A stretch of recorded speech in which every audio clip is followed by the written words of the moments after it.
Bonjour à tous, aujourd'hui on va s'intéresser à un problème qui peut arriver avec de l'impression résine, c'est-à-dire une impression qui a raté et dont une partie est restée collée sur le film FEP. Bon, c'est le genre de choses qui peut arriver là sur ma Anycubic Mono X, hein, c'est justement ce qui s'est passé sur cette impression. Par contre c'est extrêmement rare d'avoir ce problème avec une Formlabs, ça arrive quasiment jamais. Donc qu'est-ce qui s'est passé ? C'est très simple.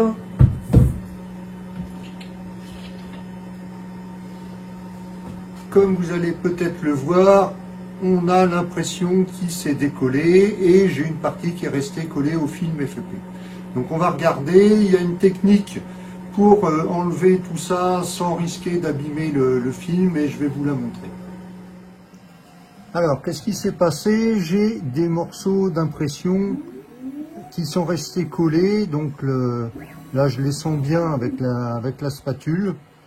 Alors le premier réflexe, ça serait d'aller les gratter pour les enlever. C'est absolument pas ce qu'il faut faire, parce que si vous faites ça, dans ce cas-là, vous allez tout simplement risquer d'une part de rayer le FEP et au pire de le percer. Donc là c'est bon, vous avez tout gagné.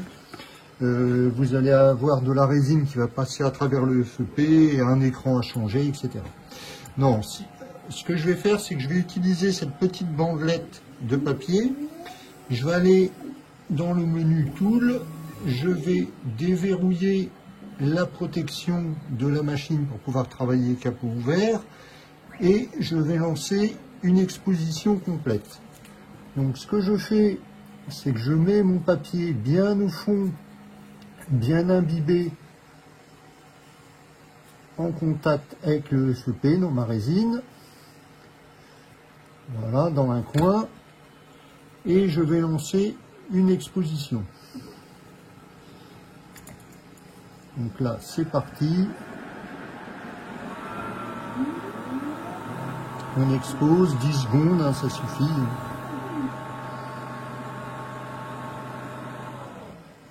Et une fois que c'est fini, logiquement votre papier est collé à la pellicule qui s'est formée et vous retirez tout simplement la pellicule avec les morceaux qui étaient collés au fond. Donc on peut voir, et logiquement là vous n'avez absolument plus rien qui est collé sur votre film et vous l'avez parfaitement nettoyé sans l'abîmer.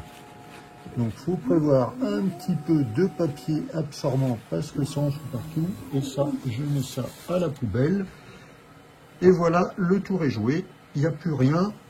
Je vérifie avec ma spatule, là c'est parfaitement lisse,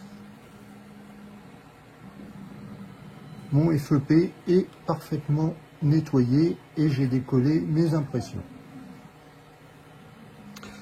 Voilà, c'est pas plus compliqué que ça. J'espère que ce petit tuto vous aura été utile. Ça va vous éviter de foutre en l'air vos films FEP et au moins ça se retire très facilement. Vous voyez, en 2 minutes, sans forcer, on a absolument réparé tous les dégâts. À une prochaine.